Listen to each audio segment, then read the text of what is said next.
ओम शांति, ओम शांति, ओम शांति। आज है 9 अक्टूबर 2020, शिव बाबा की साकार मुरली। आज बाबा क्या कहते हैं? आज बाबा कहते हैं, मीठे बच्चे सवेरे सवेरे उठ बाबा से मीठी मीठी बातें करो। विचार सागर मंथन करने के लिए सवेरे का टाइम बहुत अच्छा है। प्रश्न, भक्त भी भगवान को सर्वशक्तिवान कहते हैं और तुम बच्चे भी, लेकिन दोनों में अंतर क्या है? उत्तर, वह कहते भगवान तो जो चाहे वह कर सकता है, सब कुछ उनके हाथों में है। लेकिन तुम जानते हो, बाबा ने कहा है कि मैं भी ड्रामा के बंधन में बंधा हुआ हूँ। ड्रामा सर्वशक्तिवान है। कौन है सर्वशक्तिवान? बाबा ने कहा ड्रामा। बाप को सर्वशक्तिवान इसलिए कहा जाता है क्योंकि उनके पास सर्व को सद्गति देने की शक्ति है। क्या है? सभी को सद्गति देने की शक्ति।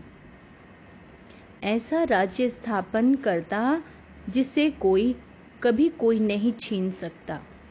ओम शांति। किसने कहा? बाबा ने कहा। ओम शांति।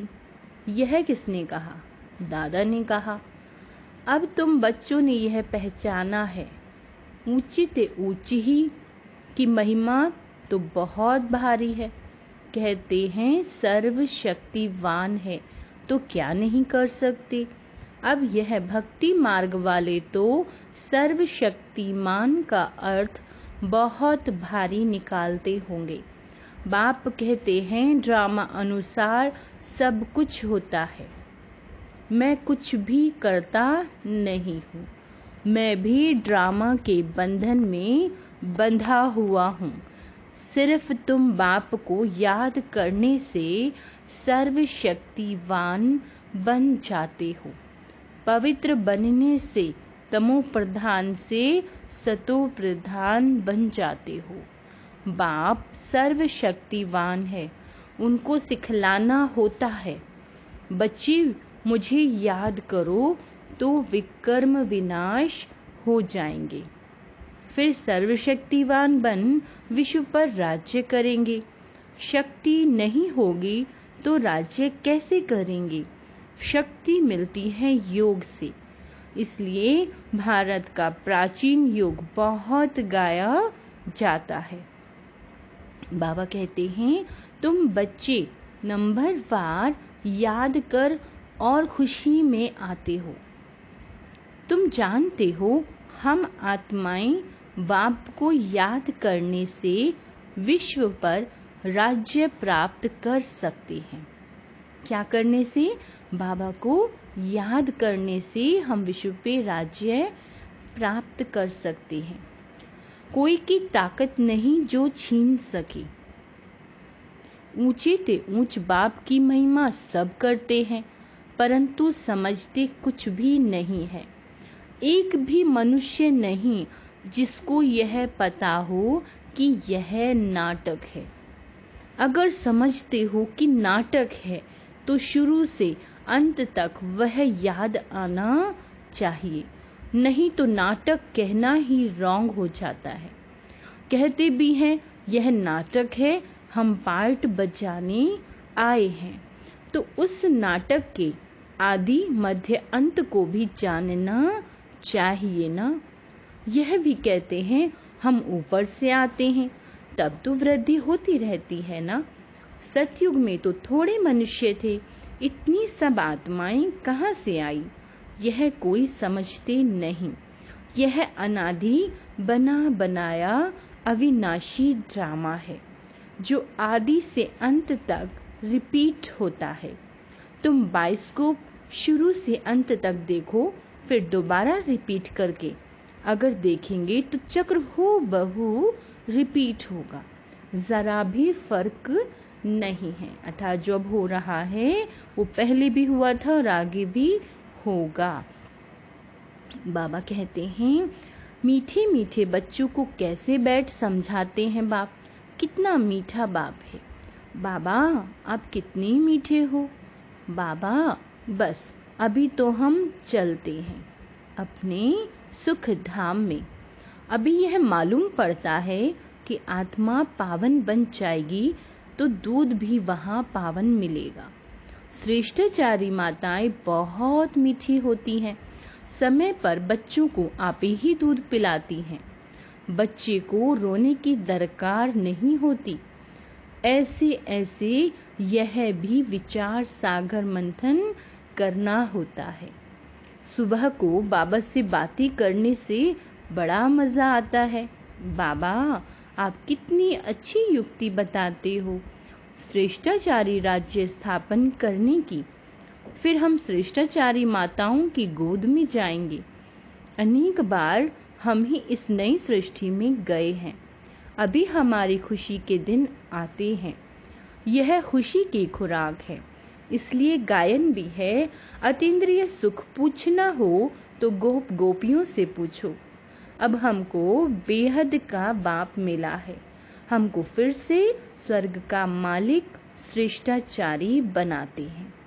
कल्प कल्प हम अपना राज्य भाग्य लेते हैं, हार खाते हैं, फिर जीत पाते हैं। फिर बाप को याद करने से ही रावण पर जीत पानी है। फिर हम पावन बन जाएंगे।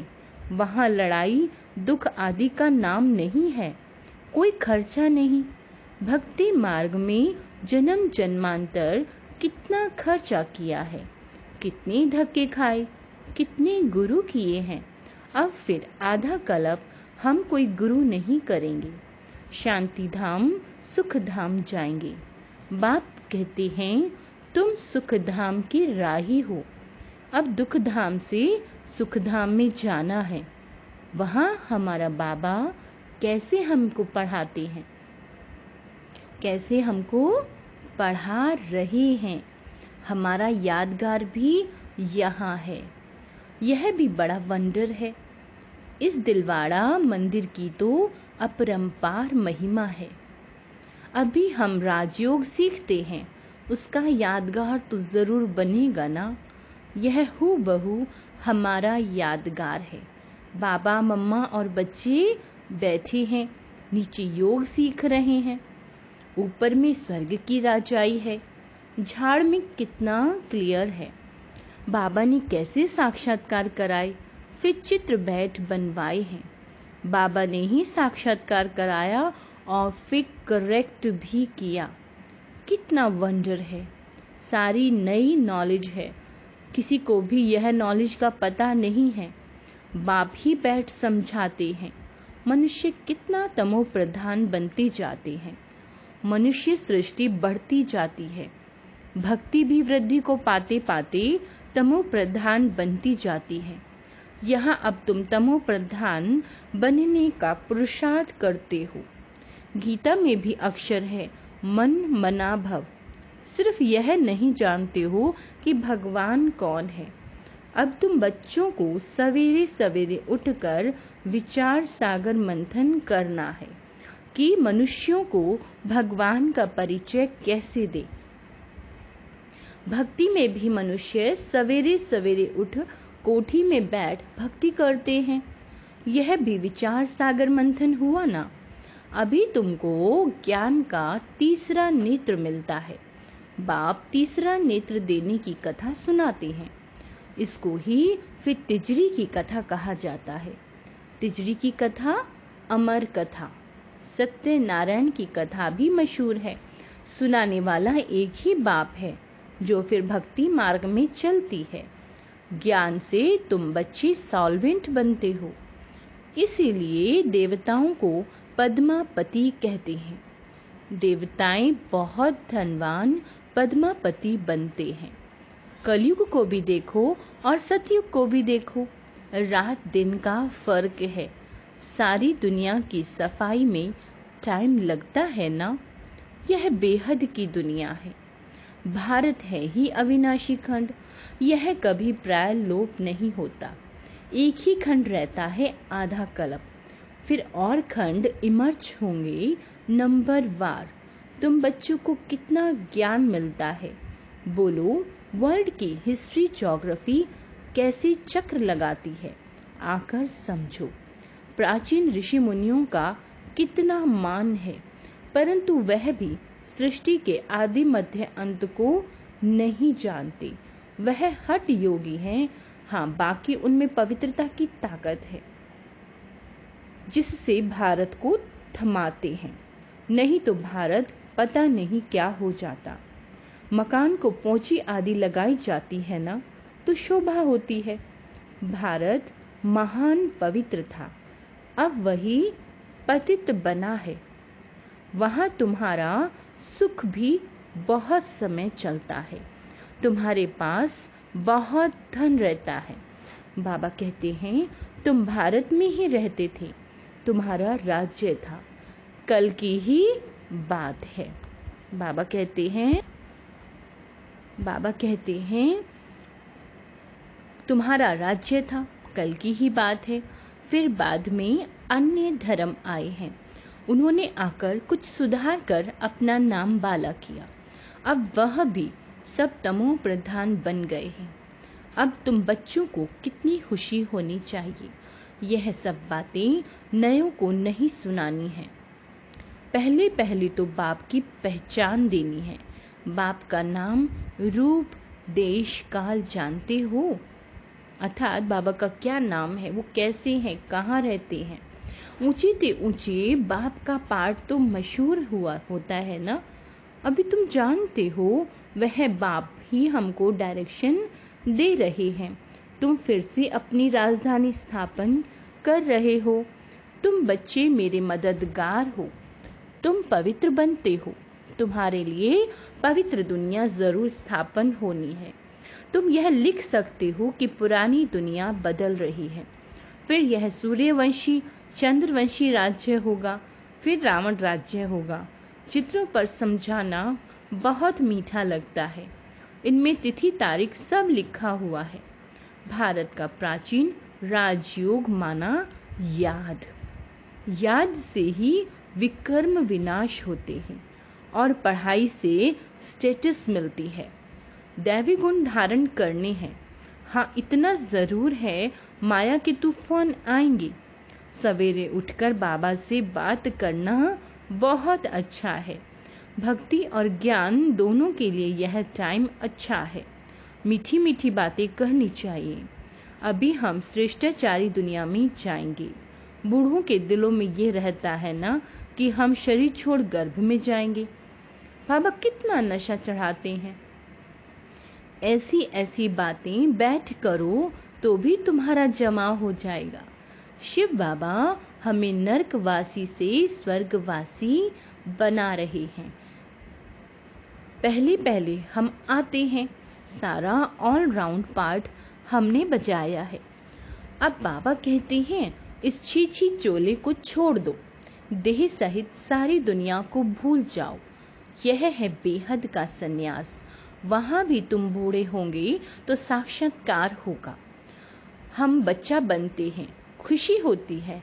बचपन तो सबसे अच्छा है। ऐसे ऐसे सवेरे उठ बैठ विचार सागर मंथन करना है।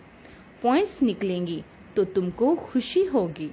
खुशी में आधा डेढ़ घंटा बीत जाता है। जितनी प्रैक्टिस होती जाएगी उतनी खुशी बढ़ती जाएगी। बहुत मजा आएगा और फिर घूमते फिरते याद करना। फुर्सत बहुत है। हाँ, विघ्न पड़ेंगे जरूर, इसमें कोई संशय नहीं।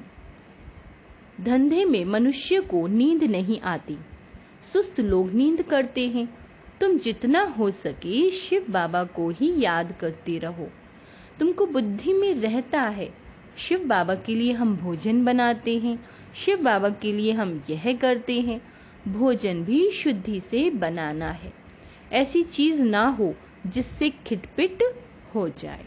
बाबा खुद भी याद करते हैं। अच्छा, मीठे मीठे सिक्के लदे बच्चों प्रति माता पिता बाप दादा का याद प्यार और गुड मॉर्निंग। रूहानी बाप की रूहानी बच्चों को नमस्ते। हम रूहानी बच्चों की रूहानी माता पिता बाप दादा को याद प्यार, गुड मॉर्निंग और नमस्ते। धारणा के लिए मुख्य सार।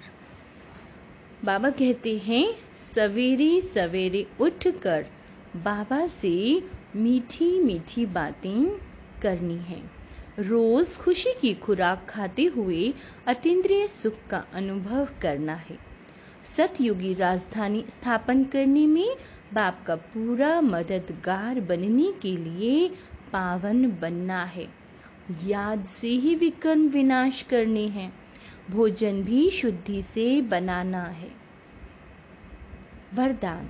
स्व स्थिति द्वारा परिस्थितियों पर विजय प्राप्त करने वाले संगम युगी विजयी रतन भव। परिस्थितियों पर विजय प्राप्त करने का साधन है स्व स्थिति। यह देह भी है ना? स्व नहीं, यह देह भी पर है, स्व नहीं। स्व स्थिति व स्व धर्म सदा सुख का अनुभव कराता है। आत्मा अगर अपने स्व धर्म में स्थित रहेगी तो क्या होगा? सुख की अनुभूति होगी कि मैं शरीर नहीं, मैं आत्मा हूँ। और प्रकृति धर्म अर्थात पर धर्म या देह की स्मृति किसी न किसी प्रकार के दुख का अनुभव कराती है। अगर आप देह भान में रहेंगे तो क्या होगा? आपको दुख की फीलिंग होगी। तो जो सदा स्व स्थिति में रहता है, जो आत्मा सदा अपनी स्व स्थिति में स्थित रहती है, वह सदा सुख का अनुभव करती है। उसके पास दुख की लहर आ नहीं सकती।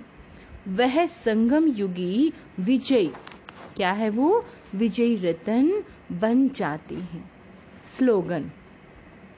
परिवर्तन शक्ति द्वारा व्यर्थ संकल्पों के बहाव के फोर्स को समाप्त करो। मातेश्वरी जी के अनमोल महावाक्य। इस ईश्वरीय अविनाशी ईश्वरीय ज्ञान प्राप्त करने के लिए कोई भी भाषा सीखनी नहीं पड़ती। अपना जो ईश्वरीय ज्ञान है, माता जी कहती हैं इसमें, वो बड़ा ही सहज और कैसा है? मीठा है। इससे जन्म जन्मांतर के लिए कमाई जमा होती है। यह ज्ञान इतना सहज है जो कोई भी महान आत्मा, अहिल्या जैसी पत्थर बुद्धि, कोई भी धर्म वाला बालक से लेकर वृद्ध तक कोई भी प्राप्त कर सकता है। देखो, इतना सहज होते भी दुनिया वाले इस ज्ञान को बहुत भारी समझते हैं।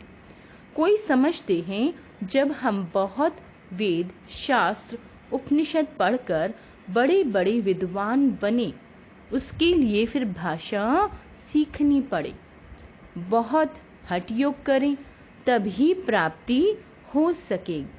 लेकिन यह तो हम अपने अनुभव से जान चुके हैं कि यह ज्ञान बहुत ही सहज और सरल है, क्योंकि स्वयं परमात्मा पढ़ा रहा है। इसमें ना कोई हठी, न जप तप, न शास्त्रवादी पंडित बनना, ना कोई इसके लिए संस्कृत भाषा सीखने की जरूरत है।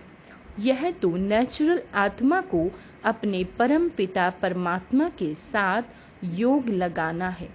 भल कोई इस ज्ञान को ना भी धारण कर सके तो भी सिर्फ योग से भी बहुत फायदा होगा। आप माना कि आप ज्ञान धारण नहीं कर सकते, मम्मा कहती हैं, लेकिन आपको योग से बहुत बहुत फायदा होगा। इससे एक तो पवित्र बनते हैं, दूसरा फिर कर्म बंधन भस्मीभूत होते हैं, यानी कि भस्म होते हैं, विकर्म विनाश होते हैं और कर्मातीत बनते हैं। इतनी ताकत है इस सर्वशक्तिवान परमात्मा की याद में। भल वो अपने साकार ब्रह्म तन द्वारा हमें योग सिखला रहे हैं, परंतु याद फिर भी डायरेक्ट उस ज्योति स्वरूप शिव परमात्मा को करना है। उस याद से ही कर्म बंधन की मैल उतरेगी। अच्छा, ओम शांति। कृपया चैनल को सब्सक्राइब करें ताकि मुरली आप तक स्वतः ही पहुंच जाए। धन्यवाद, शुक्रिया। ओम शांति।